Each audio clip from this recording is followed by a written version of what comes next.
ஹல்லேலூயா.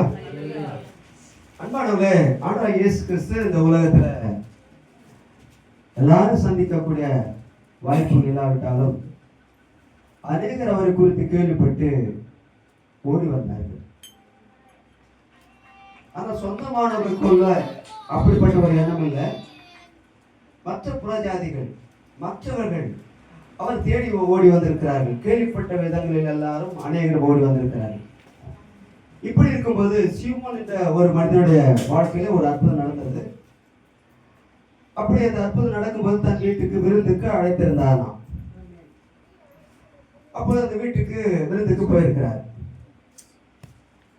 இருக்கும்போது பாவியான ஒரு ஸ்திரீ, அவள் வேதம் சொல்லுது, அவள் மரியாள். அதுக்கு பின்புதான் அவள் யார் என்று பார்த்தால் மரியாள். அது முதலாவது அந்த மரியாள் பாவியாகிய இருந்திருக்கிறார் மரியாள்.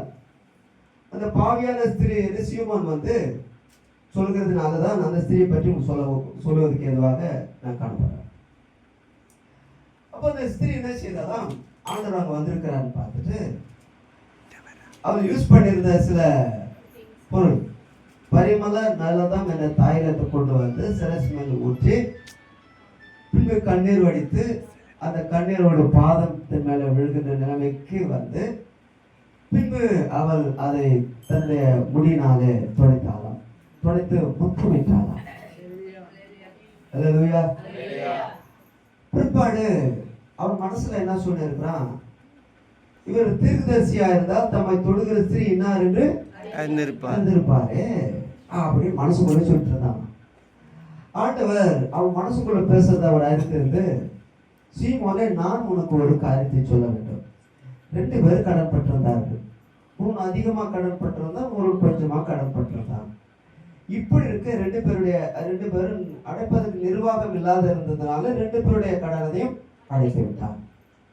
இப்போது இவர்களில் யார் அதிகமா அன்பு கூறுவார்கள் என்று கேட்டதுக்கு அவன் சொன்னான், யார் அதிகமாக மன்னிக்கப்பட்டதோ அவர்தான் அதிகமாக அன்பு கூறுவான் என்று சொன்னான். நிதானித்து சொன்னான் என்று சொல்லி, நான் உன் வீட்டுக்கு வந்து நீ பரிசெய்ய உனக்கு எல்லாம் தெரியும், தெரிந்திருந்தும் நீ என்னை வரவேற்பு எப்படிப்பட்ட நிலை என்றால், என் கால்களுக்கு தண்ணீர் கொடுக்கவில்லை, என்னை கட்டி பிடித்து முத்தமிடவில்லை, என் தலைக்கு எண்ணெய் இடவில்லை.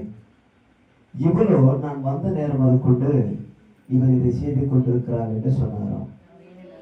ஹல்லேலூயா. ஹல்லேலூயா. பரிசேயனடா விசுவாசி. சில விசுவாசிகளுக்கு கனம் பண்ண தெரியாது. ஏதோ ஒரு சாப்பாடு கொடுத்துட்டாங்க சொல்ற மாதிரி நினைக்கிறாங்க. ஆனா இவ்வளோ தன் மனதில ஏற்றுக்கொள்கிறவர்களாக புறப்பட்டு வந்திருக்கிறத பார்க்கிறோம். ஆனா அவன் யார் என்ன, பாவியான ஸ்திரியான். பாவியானவனோட உள்ளம் அவரை ஏற்றுக்கொள்கிற மனம். ஆனால் அவனை அழைத்திருக்கிறான், நான் ஏற்றுக்கொள்கிற மனதில் இல்லை, குற்றம் பிடிக்கிறவனாய் இருந்திருக்கிறான். அல்லேலூயா. அல்லேலூயா. அதனால் அவன் நீதி பெறுவதாக கருதுவதற்கு இல்லை, அவன் மிகுந்த அன்பு கூர்ந்து விட்டான் என்று கருதுவதற்கு இல்லை. ஆனால் ஆண்டவர் சொல்கிறார், இவளுடைய பாவங்கள் அநேக பாவங்கள் மன்னிக்கப்பட்டது, இவள் மிகவும் அன்பு கூர்ந்தாலே என்று சொன்னாராம். அல்லேலூயா. இவள் மிகவும் அன்பு கூர்ந்தாலே, அநேக பாவங்களுக்கு மன்னிக்கப்பட்டதுனால் இவள் மிகவும் அன்பு கூர்ந்தாலே. எவனுக்கு கொஞ்சமா மன்னிக்கப்படுகிறதோ அவன் கொஞ்சமா அன்பு கூறுவான். யாருக்கு அதிகமா மன்னிக்கப்படுகிறதோ அவன் அதிகமா அன்பு கூறுவான். அப்ப அன்பு கூறுகிறத வச்சே சொல்ல முடியும் அவனுடைய பாவம் மன்னிக்கப்படல இன்னும். ஆனால் அநேகருடைய பாவங்கள் மன்னிக்கப்படுகிறது. அவங்க சமாதானத்துக்கு தான் போறாங்க. ஆனா அநேக சமாதானம் இல்லாத இருக்கிறாங்க, அன்பு கூறுகிறது போல நினைக்கிறாங்க, பரிசுத்தான் விசுவாசியாத எண்ணுகிறாங்க. அன்பு சொல்றாரு, அன்பு கூற கொஞ்சமா தான் நீ அன்பு கூர்ந்த என்ற நிலைமைக்கு சுட்டி காட்டினாராம். அவன் புரியணும் இருக்கும் யார் தான் சொல்றாரு. அல்லேலூயா. ஒரு கருத்தை நான் சொல்லிட்டு கடந்து போலாம் நினைக்கிறேன். இப்போது இவள் சமாதானம் இல்லாதவளா இருந்திருக்கிறார், பாவியாக இருக்கிறார், சமாதானம் இல்லாதவளுக்கு. என்ன சமாதானம்னா பாவம் போகல,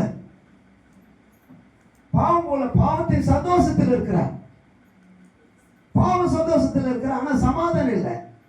இன்னைக்கு அனைவரோட வாழ்க்கையில உலக சந்தோஷம், பாவ சந்தோஷத்துல இருக்கிறாங்க, ஆனா சமாதானம் இல்லாம இருக்கிறாங்க. அப்ப எங்க வந்தாதான் சமாதானம்? ஆண்டவரிடத்தில் வந்தாதான் சமாதானம். இப்போது எங்க இருக்கிறாரோ ஆண்டவர், அங்க இவர் நாடி போகிறார். அப்ப அவருடைய வார்த்தை எங்க சொல்லப்படுகிறதோ அங்கு நாடி போகும்போது, அந்த வார்த்தை அவரோடு பேசும்போது அவர் மனம் திரும்புகிறவளாக தன் கிரிகள் எல்லாவற்றையும் வெளிப்படுத்துகிறார். அப்படியானால் அந்த அன்பு தன் கிரிகள் மூலமாக வெளிப்படுத்துகிறதுனால தான் அவளை பார்த்து அவர் சொல்கிறார், இவள் மிகவும் அன்பு கூர்ந்தாளே, மகளே சமாதானத்தோடு போ, உன் விசுவாசம் ரட்சித்தது என்று சொன்னார். அல்லேலூயா. அப்படியானா எங்க போனா போ, ஆண்டோட வார்த்தை நீ கேட்கிறியா? கர்த்தருடைய வார்த்தை நீ கேட்டு உன் உள்ளத்தில் உணர்ந்து அழுது ஒப்பு கொடுக்கிறாயா? அந்த இடத்திலே உனக்கு மன்னிப்பு அருளப்படுகிறது. இங்க போனாதான் அங்க போனாதான் இல்லை, எங்கதான் போ, கர்த்தர் வசனத்தை கேட்கிறாயா? அப்பொழுது நீ அதை கேட்டு அழுது ஒப்பு கொடுக்கும் போது உன் பாவங்களை அவர் மன்னிக்க அவர் வல்லவராக இருக்கிறார். அல்லேலூயா. இப்ப பாவ சந்தோஷத்தினால் வாழ்ந்த இவ இப்பொழுது சமாதானம் இல்லாதவா இருக்கிறார். அன்னையோட வாழ்க்கை திரும்பி பாருங்க. உலகத்தில் நாம் எல்லா விதத்திலும் சந்தோஷமா இருக்கிறோம், ஆனா சமாதானம் இல்லாத இருக்கிறோம். ஏனென்றால் பாவத்தை மறைக்கிறவன் வாழ்வடைய மாட்டான், அவைகளை அறிக்கை செய்து விட்டு விடணும், இரக்கம் பெறும். அதனால அனைவரோட வாழ்க்கையில பாவங்களை அறிக்கையிடாமல் இருக்கிறார்கள், பாவ சந்தோஷத்திலே இருந்து விடலாம் என்று நினைக்கிறார்கள், ஆனால் மன்னிப்பு கிடைப்பதில்லை. அல்லேலூயா. அப்ப இவள் வந்தது, பாவத்திலிருந்து மன்னிப்பு கிடைத்தது, சமாதானத்தோடு போகிறார். அவரோட விசுவாசத்தை பார்க்கிறாரு, மகளே உன் விசுவாசம் உன்னை ரட்சித்தது. யாக்கோபு எழுதின நிருபத்துல யாக்கோபு என்ன சொல்றாருன்னா, சகோதரனே உன் விசுவாசம் உன்னை ரட்சிக்குமோ? இப்பொழுது இவளுடைய விசுவாசம் இவளை ரட்சித்தது. அப்படியான சகோதரன் உன் விசுவாசம் உன்னை ரட்சிக்குமோ? கிரியைகள் இல்லாத விசுவாசம் செத்தது. அப்படியான இவளுடைய விசுவாசம் கிரியைகளோடு கூட முயற்சி செய்ததனால தான் ரட்சித்தது அல்லவா? இது ஏதோ வந்து எழுதிட்டு இருக்கிறா, ஏதோ பண்ணிட்டு இருக்கிறா அல்ல. அவளுக்குள்ள இருந்த விசுவாசம் கிரியைகளோடு கூட முயற்சி செய்ததனால தான் மன்னிப்பு அடைகிறாள், சமாதானத்தோடு போகிறாள். அல்லேலூயா. இன்றைக்கு அநேகருக்கு விசுவாசம் இருக்கிறது. எல்லாருடைய வாழ்க்கையில பொதுவாக விசுவாசம் என்று சொல்ல, பொதுவான விசுவாசம் எல்லாருக்கும் விசுவாசம் இருக்கு. தேவனுடைய பிள்ளைகள் அநேகர் இருக்கிறார்கள், விசுவாசிகள் இருக்கிறார்கள், பொதுவாக விசுவாசிகள் எல்லாரும் இருக்கிறார்கள். ஆனால் பாவத்தில் மன்னிப்பு பெற்றிருக்கிறார்களா? விசுவாசிகள் தான், ஆனால் பாவத்தில் மன்னிப்பு பெற்றிருக்கிறார்களா? சமாதானத்தோடு வாழ்கிறார்களா?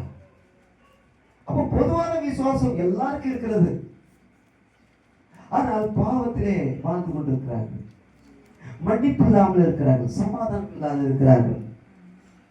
ஆகவேதான் யாக்கோபு நிருபத்தில் இப்படி சொல்கிறார், மனுஷனே கிரிகள் அல்லாத விசுவாசம் செத்தது என்று நீ அறிய வேண்டுமோ?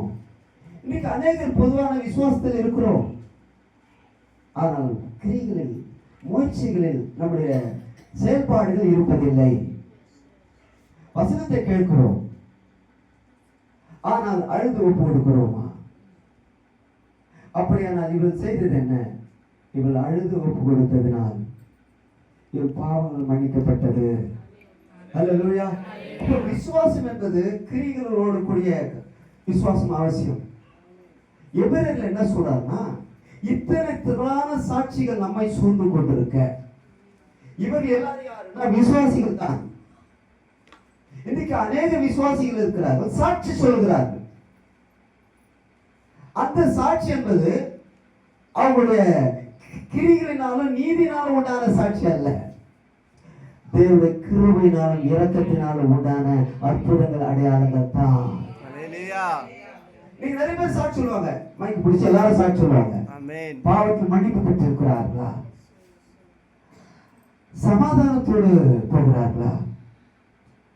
அப்ப கிரியைகளோடு கூட முயற்சி செய்யும்போது ரட்சிக்கப்படுகிறவர்கள் சில பேர் தானா? ஏனென்றால் ரட்சிப்பு நிறைவேற பிரயாசப்படாததினாலே, எல்லாரும் பின்மாற்றம் அடைந்து பின்வாங்கி போகிறதுனால் விசுவாசம் காலப்போக்கில விசுவாசம் தனிந்து போகிறதை பார்க்கிறோம். அல்லேலூயா. அப்படியானால் இந்த ஸ்திரியை நாங்களுக்கு முன்வைப்பது எதற்காக? நமக்கு தேவை என்ன? பாவத்தை மன்னிப்பு, சமாதானம். அப்ப பாவ மன்னிப்பும் சமாதானம் அவசியம். விசுவாசம் என்பது பொதுவானது. நாங்கள் எல்லாரும் விசுவாசிகள் தான். அந்த சபை விசுவாசிகள், இந்த சபை விசுவாசிகள், அல்லது கர்த்தரை விசுவாசிக்கிற விசுவாசிகள், பொதுவான விசுவாசி, எல்லாரும் விசுவாசிகள் தான். ஆனா எபிரேயர்ல வரும்போது என்ன சொல்கிறார் என்று சொன்னால், இத்தனை திரளான சாட்சிகள் நம்மை சூழ்ந்து கொண்டிருக்க, அவர்கள் நம்மை அல்லாமல் பூர்ணராகாதபடிக்கு பூர்ணமாகாத விசுவாசிகள் இருக்கிறார்கள் அல்லவா? சாட்சிகள் இருக்கிறது, ஆனால் பூர்ணமாகவில்லை. சாட்சிகள் எதனால உண்டானது? நாம் போய் செபிக்கிறோம், அழுகிற ஒப்பு கொடுக்கிறோம், உண்மைதான். கர்த்தர் அற்புதங்கள் அதிசயங்கள் செய்கிறார், உண்மைதான், சாட்சி சொல்கிறோம். ஆனால் அதோடு நம்முடைய வாழ்க்கையை போகக்கூடாது. தொடர்ந்து கர்த்தர் வார்த்தைகளை நாம் கேட்கும் போது நம்முடைய விசுவாசம் வளரும். தேவனை அறிகிற அறிவினாலே ரட்சிக்கப்பட முடியும். ஆகவே தான் அநேக விசுவாசிகள் சுகத்தை மட்டும் பெற்றுக்கொண்டு போய்விடுகிறார்கள். அவர்கள் பூர்ணராகவில்லை. விசுவாசத்தில் பூர்ணமாக வேண்டும். சத்தியத்தை கேட்கிறதுனால நம்முடைய விசுவாசம் சத்தியத்தின் மூலமாக பரிசுத்தத்தின் பூர்ணமாக வேண்டும். அநேக சாட்சி கொடுக்கிறார்கள், பரிசுத்தத்தில் ரட்சிப்பை குறித்து சாட்சிக்கு கொடுப்பதில்லை. பாவத்தில் விடுதலை பெற்ற சாட்சிகளை கொடுப்பதில்லை. சுகம் அடைந்திருக்கிறார்கள், சாட்சி கொடுக்கிறார்கள். ஆனால் சுகம் அடைவது, அற்புதங்கள் அதிசயங்கள் நடப்பதெல்லாம் எதற்காக என்று சொன்னால், இப்படிப்பட்ட இயேசு கிறிஸ்து சொந்த ரட்சகராக ஏற்றுக்கொண்டு அவர் பின்பற்ற வேண்டும் என்பதற்காகத்தான் தேவன் நமக்கு அற்புதங்கள் அதிசயங்களை செய்கிறார். அல்லேலூயா. அநேகர் வாழ்க்கையில அப்படிப்பட்ட நிலைமையில் இருக்கிறதே கிடையாது. அற்புத அதிசயங்களை பெற்றுக்கொண்டு போயிட்டே இருக்கிறாங்க. பாவம் மன்னிக்கப்படுறதில்லை, விடுதலை ஆகுறதில்லை. அவங்க இடத்துல எல்லாம் அன்பு பார்த்தீங்கன்னா குறைவா தான் இருக்கும். உண்மையோ அன்பு கூறுகிறவர்கள் எத்தனை பேர்னா கொஞ்சம் பேர் தான் அன்பா இருப்பாங்க. அல்லேலூயா. நீங்கள் அன்பா இருக்கிறீங்களா? நீங்கள் அன்பா இருக்கிறது உண்டானா உண்மையாக இந்த சீமானை போல இருக்க வேண்டாம். முழுமையாக அன்பு கூறுவீர்களானால் உங்கள் பாவங்களை மன்னிப்பார், உங்களுக்கு விடுதலை கொடுப்பார். அல்லேலூயா. கர்த்தர் ஸ்தோத்திரம். மீண்டுமாக அந்த விசுவாசம் மேலும் எதுக்கு ஒப்பிடுகிறார் என்று சொன்னால், கிரியைகள் இல்லாத விசுவாசம் செத்தது. அப்ப விசுவாசிகள் அத்தனை வார்த்தை கேட்டு செயல்பாட்டுக்குள் வராவிட்டால், அவர் சொல்கிறபடியே நடக்காவிட்டால், நாம் பூர்ணமாக ரட்சிப்பு பரிசுத்தம் பூர்ணமாகாது, மரணம் செத்ததாகிவிடும். நீ சாட்சி கொடுக்கலாம், நீ கிரியைகள் இல்லாத விசுவாசியா இருப்பதனால் உன் விசுவாசம் செத்ததாகிவிடும். வசனத்தை கேட்டுக்கொண்டே இருந்தால் தான் நம்முடைய விசுவாசம் வளரும். அல்லேலூயா. அப்போ கிரியைகள் இல்லாத விசுவாசம் செத்தது. அப்படியே ஆவி இல்லாத சரீரமும் செத்ததாய் இருக்கிறது. ஒரு மனிதனுக்குள்ள இருக்கிற ஆவி இல்லாவிட்டால் செத்ததாய் இருக்கிறது போல, ஒரு விசுவாசிகளுக்குள்ள கிறிஸ்துடைய ஆவி இல்லாவிட்டால் விசுவாசியானவள் செத்தவளே. அல்லேலூயா. ஒரு மனிதனுக்குள் சாதாரண ஆவி இல்லை என்றால் அவன் செத்தவனாய் இருக்கிறான். அப்ப சாட்சி சொல்லலாம், அற்புதங்கள் அதிசயங்கள் எனக்கு செய்தார் என்று சொல்லலாம். ஆனால் பாவத்தில் மன்னிப்பு, பாவத்தில் விடுதலையும் பெறாவிட்டால், ரட்சிப்பு பூர்ணமாக விட்டால் நம்முடைய விசுவாசம் செத்ததாகிவிடும். அல்லேலூயா. அப்ப ஆவியில்லாத சரீரம் செத்ததா இருக்கிறது போல, ஒரு விசுவாசிக்குள்ள பரிசுத்த ஆவி இல்லாவிட்டால் அந்த ஆத்மா செத்ததே. சாட்சி கொடுக்கிறோமே அது வேறு, அது அவரால் நீ நடக்கிற என்பது சாட்சி இல்லாமல் நீ என்ன நடக்கிறாய்? சத்தியத்தின்படி நடக்கிறாயா? அல்லேலூயா. 100க்கு அதிபதி ஒரு மனிதன் இவ்விதமாக சொல்கிறார். இப்படிப்பட்ட விசுவாசத்தை நான் பார்க்கவில்லை என்று சொன்னாராம். அவன் ஒரு விசுவாசி. 100க்கு அதிபதி எப்படி அவன் இப்படிப்பட்ட விசுவாசி இஸ்ரவேலுக்குள்ளே காணவில்லை என்று சொல்கிறார் என்றால் சொன்னால், ஒருவனை வா என்றால் வருகிறான், ஒருவனை போ என்றால் போகிறான், ஒருவனை இதை செய் என்றால் செய்கிறான். அப்போ சொல்லுகிற வார்த்தைக்கு கீழ்ப்படுகிறான். விசுவாசிகளாகிய நாம் சொல்லுகிற வார்த்தைக்கு கீழ்ப்படுகளாய் இருப்போமானால், கீழ்ப்படுகளாய் இருப்போமானால் தேவ ஆவியானவர் நம்மை நடத்துகிறார் என்பதற்கு ஏதுவாகும். அப்ப வசனத்துக்கு கீழ்ப்படியாத உள்ளத்தில் பசுத்தாய் வருவது எப்படி? வசனத்துக்கு கீழ்ப்படுதல ஏதோ ஒரு அந்நிய பாஷை பேசிட்டா நான் நம்புறதே கிடையாது. வசனத்தை படி சொல்ல, சாட்சி சொல்ல. கர்த்தர் விடுவித்தது சாட்சி, ரட்சித்தது சாட்சி, பரிசுத்தமாக்கினா சாட்சி, பாவத்தை விடுதலையாக்கினா சாட்சி. இதுதான் சாட்சிகளை காட்டிலும் இது பிரதான சாட்சி. ஹல்லேலூயா. வயல்வெளி நல்லாச்சு சாட்சி, புலம்பி அழுத நடக்க வைத்தாரு சாட்சி. நீ சத்தியத்துக்குள் நடக்கிறாயா? அதுதான் பிரதான சாட்சி. இன்னைக்கு அநேக விசுவாசிகளுக்குள்ள சாட்சி இருக்கிறது, பிரதான சாட்சி இல்லை, பெரிதான சாட்சி இல்லை. ஆகவே எனக்கு அன்பானவர்களே, இந்த நாளை நாம் கூடி வந்திருக்கோம்னா, ஆவியில்லாத சரீரம் செத்ததா இருக்கிறது போல விசுவாசிகளாகி நாம் பசுத்தாவி இல்லாத ஆத்மா செத்ததுதா. இத்தனை வருஷமா பாஸ் நாங்கள் விசுவாசிகளா இருக்கோம். என்ன எங்களை பார்த்து என் ஆத்மா செத்தது என்று சொல்கிறாய்? மரித்தோர் தேவனுடைய குமாரன் சத்தத்தை கேட்கும் காலம் வரும், வந்திருக்கிறது. மரித்தோர் என்று சொன்னால் ஜீவன் இல்லாதவர்கள், பரிசுத்தாவி பெறாதவர்கள் எல்லாரையும் பார்த்து சொல்கிறார் மரித்தோர். இப்ப நான் அழுதுருக்கிறீங்களா? செத்து போன பாடி பார்த்து அழுவீங்க. நான் உங்களை பார்த்து நீங்க செத்து போயிருக்கீங்கன்னு சொன்னா அழுவீங்களா? எங்களை பார்த்து நாங்க உயிர் உள்ளவர்களா இருக்கிறோம், நான் போய் செத்துட்டுன்னு சொல்றீங்களே. வேதம் அப்படிதான் சொல்கிறது. இப்போது நீ மரிக்காமல் இருக்கலாம், முடிவிலே உன் ஆத்மா மரித்து போகும். சரீரம் மரிப்பது பொதுவானது, விசுவாசம் என்பது பொதுவானது போல சரீரம் மரணம் என்பதும் பொதுவானது. அது தேவனுடைய வார்த்தை என்ன தீர்ப்பு கொள்கிறது? நித்திரை என்று தீர்ப்பு கொள்கிறது. இயேசு கிறிஸ்து வந்த பின்பு மரணம் இல்லை, அவர் சொல்கிறார் நித்திரை. ஏனென்றால் மரணத்தை சட்டத்தை போட்டவர், அவர் சட்டத்தை மாற்றி இனி மரணம் என்று சொல்லாதீர்கள், நான் ஜீவனோடையவராக இருக்கிறேன், இனி நீ மரிப்பதில்லை, உனக்கு மரணம் இல்லை, நானே ஜீவனாக இருக்கிறேன், நானே உயிர்த்ததிலும் ஜீவனமாக இருக்கிறேன். ஹல்லேலூயா. அப்படியே அந்த இயேசு கிறிஸ்து உயிர்த்த ஜீவனுள்ள ஆவி எனக்குள்ள வரும்போது நான் உயிருள்ளவனாக இருக்கிறேன், சாட்சி கொடுக்கிறேன். ஹல்லேலூயா. ஜீவனுள்ள சாட்சி. மாம்சத்தின்படி எத்தனை வருஷம் வாழ்ந்தாலும் என்ன சாட்சி? எத்தனை வருஷம் ஆசீர்வாதமா இருக்கிறோம் என்று சொன்னால் பிரதானமான என்ன சாட்சி? 2 பேர் வாழ்ந்தாங்க உலகத்தில், ஆசீர்வாதம் ஒரு வாழ்ந்தால் ஆசீர்வாதம், இவன் நல்ல வாழ்ந்தான் என்ற சாட்சி. ஆனால் பரதீசுக்கு போகவில்லை, ஆபிரகாம் மடியில போகவில்லை என்பது வருத்தமான சாட்சி. இன்னைக்கு அநேகர் ஆசீர்வாதமான சாட்சிகளா இருக்கலாம். இன்னைக்கு நிறைய பேர் அதுதான் எதிர்பார்க்கிறாங்க. ஆசீர்வாதம் ஆசீர்வாதம் ஆசீர்வாதமா இருந்தா நல்ல சாட்சிகளா இருக்கக்கூடாதுன்னு நினைக்கிறாங்க. அல்ல, ஆபிரகாம் ஆசீர்வாதமா இல்லையா? அவன் ஆசீர்வாதமா தான் இருக்கிறான். அவன் நம்மை விட பூர்ணமானவன் அல்ல, கர்த்தராகிய இயேசு கிறிஸ்து ரத்தத்தினால் கழுவப்பட்டவன் அல்ல, பாவத்துக்கு விடுதலை பெற்றவன் அல்ல.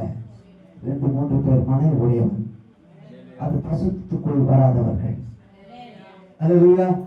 சாலமோன், தாவீது பெரிய ஆளுங்க தான், ஆனால் அவர்கள் எல்லாரும் நம்மை போல பூர்ணமாக்கப்படவில்லை. நாம் எல்லாரும் கர்த்தராகிய இயேசு கிறிஸ்துவின் ரத்தத்தினாலே கழுவப்பட்டிருக்கிறோம், பரிசுத்த ஆவினாலே நாம் எல்லாரும் நிரப்பப்பட்டிருக்கிறோம். கர்த்தருடைய ஆவி எனக்குள் வாசமாக இருக்கிறார். ஹல்லேலூயா. தேவாலயத்தில் வருவதற்காக ஜெபம் அல்ல, தேவாலயத்தில் வருவதற்காக அல்ல, நாம் ஒவ்வொரு மேலும் வருவதற்காக நாமே அவருக்கு தேவனுடைய வீடா இருக்கிறோம். நீர் என்னை தேடி வராதிருந்தால் நான் என்றோ மறைந்திருப்பேன்.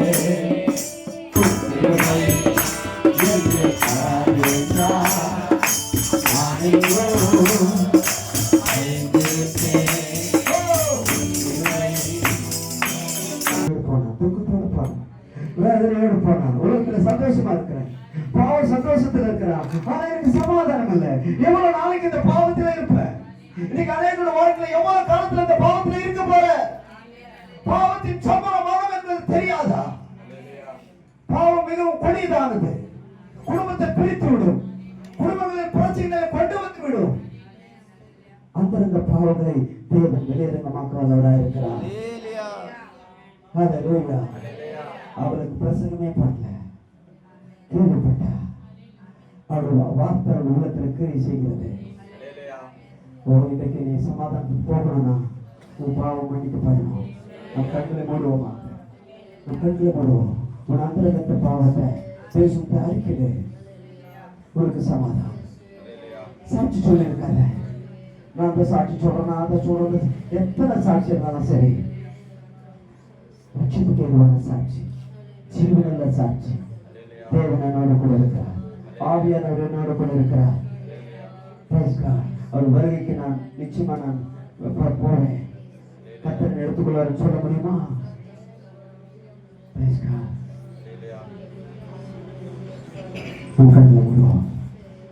கர்த்தர் நான் சொல்றேன். இப்போது நம்ம ஊழியக்காரர் நீதி